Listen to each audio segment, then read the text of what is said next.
রাত 3টার দিকে যদি ভূমিকম্প হয় দেখবেন সব বিল্ডিং থুইয়া দেয় দৌড়। ঠিক কিনা? শুধু ভাড়াটিয়ারাই দৌড় দেয় না, বাড়িওয়ালারাও দৌড়। নাকি বাড়িওয়ালারা দৌড়ায় না? মনে হয় দৌড়ায়। ভাড়াটিয়াও দৌড়, বাড়িওয়ালাও দৌড়, পুলিশ প্রধান দৌড়, র্যাবের প্রধান দৌড়, রাষ্ট্রপতিও দৌড়। শুধু প্রধানমন্ত্রী দৌড় দেয় না? উনিও দেয়। আমি কই নাই, কিন্তু আপনারা কইছেন। আমার কোনো দোষ নাই।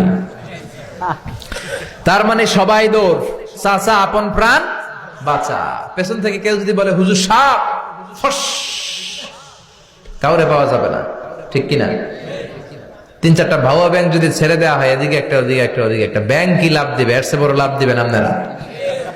তাহলে চিন্তা করে দেখেন কত দুর্বল। কুকুর আমাদেরকে কামড়ালে আমরা কুকুরকে কামড়াইতেও পারি না। বল্লা পোকা কামড় দিয়া দেয় দৌড়, ওটা ধরে মারুক, ধরতেও পারি না।